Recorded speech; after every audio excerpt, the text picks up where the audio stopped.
Bueno, pues buenos días a todos. Para nosotros como grupo es un paso muy importante el estar con todos ustedes, el poder difundir la importancia que tiene el final de la vida y la atención multidisciplinaria para los niños que nos necesitan tanto. Vamos a comenzar con algunas perlas. En realidad va a ser una presentación muy rápida para dar oportunidad a todos los compañeros sobre algunos aspectos muy importantes del final de la vida en los niños. Podemos pasar a la siguiente. Gracias. Como una introducción, la realidad es que a mí personalmente me gusta muchísimo la pintura y yo creo que esta pintura puede reflejar mucho lo que es el final de la vida en los niños. Esta pintura la hizo Edvard Munch, que seguramente muchos de ustedes lo conocen con ese cuadro tan peculiar que se llama El Grito. Esta pintura está reflejando a Sophie, la hermana de Edvard Munch, quien está aquí plasmada y tiene tuberculosis y está fallecida. En sus tiempos no existía una cura como tal para esa enfermedad. Cuando se descubrió y se describió el bacilo de Koch, la realidad es que Sophie ya había muerto 10 años anteriormente. Esta enfermedad se creía que anteriormente se transmitía de forma hereditaria. La madre de Edvard Munch falleció cuando él tenía 5 años y él siempre tuvo la creencia de que su mamá había fallecido por su culpa porque él se había portado mal. De alguna manera nos está reflejando una situación que vivimos hoy en nuestros días. La familia es muy importante dentro de todo este cuadro del final de la vida, así como el paciente. Y nosotros podemos ver aquí a una chica que está plasmada, débil, postrada en una cama, cuidada por su tía Karen, que está con ella en sus últimos días. ¿Me ayudan a pasar la siguiente, por favor? Cuando hablamos del final de vida, el hablar del final de vida es un concepto muy amplio. Vamos a enfrentar cada quien la muerte de una forma diferente. Vamos a tener una experiencia individual, una visión de la vida y obviamente una visión diferente de lo que es la muerte. Cada sociedad lo va a manejar de una manera diferente y cada cultura va a tener rituales, creencias y situaciones diferentes en torno a la muerte. ¿Podemos pasar a la siguiente?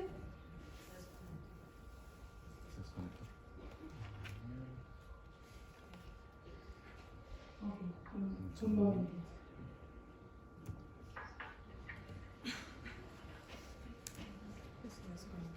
Aquí está.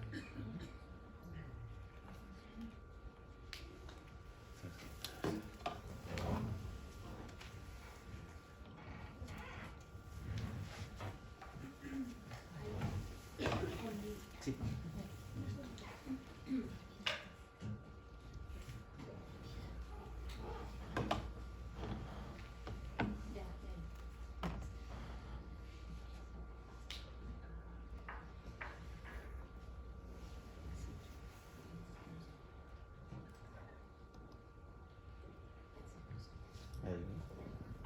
Gracias. El enfrentar la muerte, mencionábamos que va a depender de experiencias individuales, culturales, de acuerdo a la sociedad en la cual te desempeñas. Vamos a la siguiente. Y siempre que hablamos del final de vida, un tema muy importante es vincular la enfermedad. Alguien muere porque tiene una enfermedad y seguramente va a llevar un proceso de acuerdo a la enfermedad que tenga, de acuerdo a las curas que tengamos en este momento. Y actualmente sí tenemos curas para muchas enfermedades. Tenemos la asistencia de ventilaciones mecánicas, tenemos trasplantes de órganos, tenemos medicamentos oncológicos que nos ayudan a prolongar la vida, pero también tenemos la mano del hombre que está medicalizando e institucionalizando todo este proceso del final de vida. Si para un adulto es una situación muy difícil vivir este proceso, vamos a imaginarnos cómo es para un niño. Pasamos a la siguiente, por favor. Nos enfrentamos a una situación en la que habitualmente pensamos que un niño no se debe de morir y que se deben de hacer todas las intervenciones posibles para que se pueda procurar prolongar esa vida. Habitualmente estamos en una atención agresiva centrada en la cura. hágale a mi paciente todo lo que necesite y no lo deje morir. Y no nos ponemos a pensar en que seguramente puede llegar un punto, sobre todo hablando de enfermedades terminales, en donde puede ser que no exista esta curación. Y tenemos que ofrecer algo a ese niño y tenemos que ofrecer algo a esa familia, y el personal de salud se está enfrentando a estas situaciones difíciles. Porque aunque no lo crean, nosotros también tenemos sentimientos y sentimos cuando estamos dando ese tipo de atención. Y nos vamos enfrentando a situaciones como adecuar o limitar algunos esfuerzos terapéuticos cuando los medicamentos y las intervenciones ya no funcionan y ya no nos dan una cura que sea óptima. Situaciones como ventilaciones mecánicas, soportes nutricionales, soportes circulatorios, antibióticos y procedimientos sobre los cuales vamos a tomar como personal de salud una determinación y debemos de informar a la familia sobre las opciones que tenemos sobre los tratamientos. ¿Podemos pasar a la siguiente? Cuando los niños están al final de la vida, este proceso puede durar muchos días, puede durar muchas horas o puede durar inclusive meses o años. Y hay 4 condiciones específicas que nos hablan de que un paciente se encuentra en una situación de estas. Hay condiciones que amenazan la vida, en donde se puede ofertar un tratamiento curativo, pero que este puede llegar a fallar. Hablando de situaciones como, por ejemplo, cáncer o algunas cardiopatías congénitas.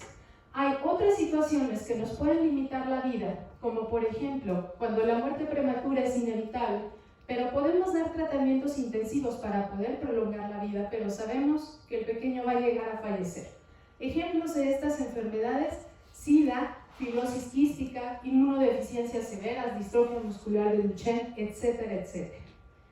¿Qué otra situación podemos enfrentar? Hay condiciones progresivas que no van a tener una cura razonable, como por ejemplo enfermedades del metabolismo, algunas enfermedades como osteogénesis imperfecta y algunas condiciones irreversibles que no son completamente progresivas, pero hacen que el ser humano tenga una vulnerabilidad extrema.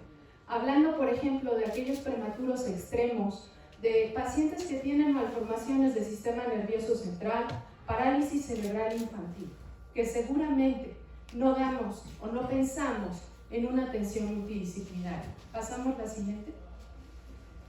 Entonces, ¿qué podemos ofertar? Bueno, más adelante se va a hablar de qué son los cuidados paliativos pediátricos, pero los niños que tienen una enfermedad terminal y que de alguna manera se ha detectado que pueden ser sujetos de este tipo de atención, vamos a tener la idea de que la enfermedad va a ir evolucionando, los tratamientos que vamos a ir dando seguramente van a ser cada vez más grandes y va a llegar un punto en el cual ya no haya vuelta para atrás, donde esto sea terminal y donde sea irreversible y tengamos que pensar en adecuar o en limitar medidas. Y también nos podemos enfrentar a una situación de agonía en donde los síntomas obviamente son más floridos y se necesita mucho más aporte para ese paciente y para esas familias. El decirlo en este diagrama es muy fácil, pero el enfrentarnos a estos escenarios es algo muy complejo. Pasamos a la siguiente, por favor. ¿Cuáles son las prioridades en el paciente pediátrico que está al final de la vida? Bueno, de entrada siempre nos tenemos que poner a pensar en que no deben de ser sometidos a tratamientos que no vayan a tener un beneficio clínico. Tratamientos que no sean útiles, tratamientos que no sean proporcionales o tratamientos que no sean ordinarios. Ellos tienen el derecho de recibir un adecuado control del dolor y del resto de sus síntomas, porque a ellos les duele, ellos tienen náusea, tienen falta de aire, tienen vómito, tienen problemas en la piel, etc.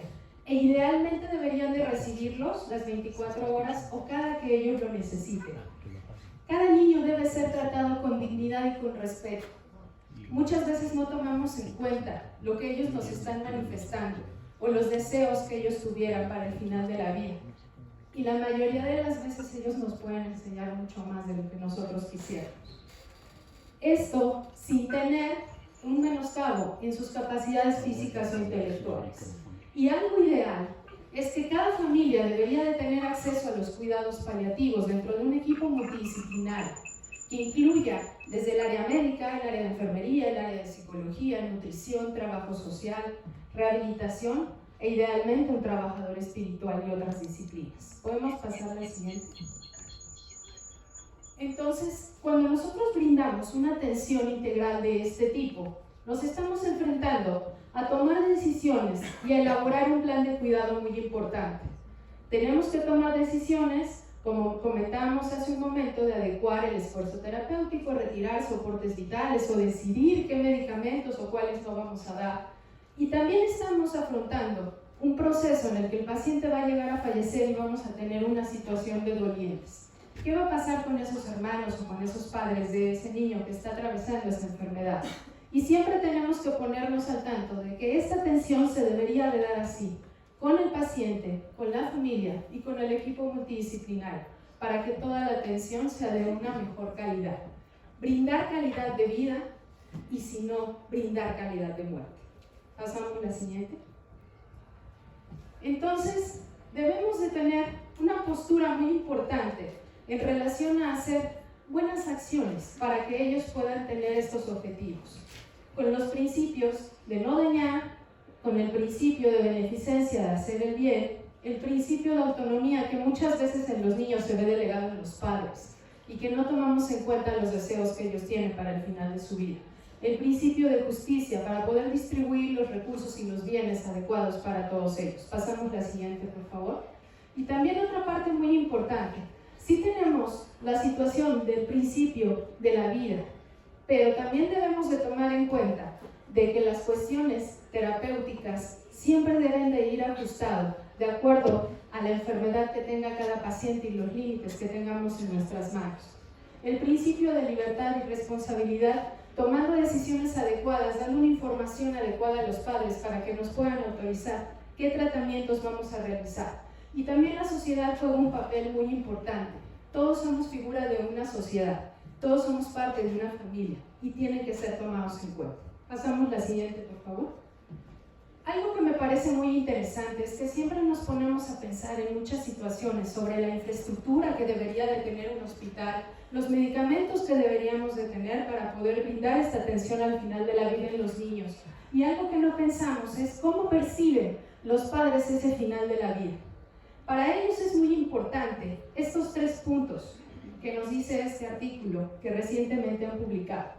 Los padres, cuando tienen a un hijo al final de la vida, ellos tienen un nivel de necesidad en donde siempre van a requerir apoyo práctico y van a tener ese objetivo aspiracional de hágale todo, de hacer todo.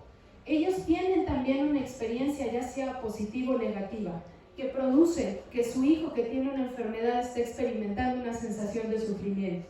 Y también hay una situación muy importante, el control y la preservación de dejarlo ir. El momento en el cual está el estatus de aceptación de la muerte de ese niño. Un proceso en el cual van a cambiar la esperanza de sitio por la curación y por aquellas medidas que le pueden brindar un mejor confort al final de su vida. Pasamos la siguiente. Y bueno, no hablemos de la dignidad. Cada ser humano tiene derecho a tener dignidad por el simple hecho de existir. Aquí les quiero presentar uno de los últimos pacientes que hemos evaluado, un pequeñín de 26 semanas de gestación, prematuro, extremo, con todas las morbilidades que ustedes se puedan imaginar. Leo, que ya no está con nosotros, tenía una hemorragia cerebral bastante severa que no era posible poder operarlo. Tuvo una situación en los intestinos que se llama enterocolitis necrotizante. También tuvo una situación en donde tenía una malformación renal y bueno, no hablemos de más malformaciones que traía por esa prematuridad y además era muy difícil que a pesar de todo el soporte que se le estaba brindando, se le pudiera brindar una situación en la que dijéramos, él puede vivir. Pasamos la siguiente, por favor. Entonces, nos hablan para hacer una atención de cuidados paliativos y bueno, antes que nada quiero decirles que a pesar de que era un pequeñito muy prematuro de 26 semanas, él estuvo aquí. Estuvo aquí, fue parte de una familia, tenía unos hermanos y tiene un legado. Enfermería de alguna manera trabajó con el área psicosocial y aquí tenemos unas huellas que van a tener los padres para toda su vida. Y también, bueno, no podemos mostrarla, se ve la foto un poquito oscura, pero aquí tiene la caja de su legado. Ese gorrito que le vieron ustedes en la fotografía anterior fue el que tuvo durante toda su corta vida y fue parte de lo que fue el trabajo con su legado. Pasamos la siguiente, por favor. Y bueno, ya para finalizar, los padres, pues obviamente la mayoría de las veces quedan muy devastados con estas situaciones. Y yo les quiero presentar un párrafo de una mami que perdió a su hijo, y su hijo se llamaba Enrique, y ella escribió un libro. Ella se llama Stephanie Piazzao, y bueno, dice: hay muchas formas de ser hijo y muchas formas de ser mamá. Cada una tiene una forma de amar y de ver la vida, pero todas tenemos algo en común. Literalmente, moriríamos por nuestros hijos. Pero existe un grupo de madres que se distingue de las otras, porque un día una recibió un título honorífico. Todas somos las mamás de México. Muchas gracias.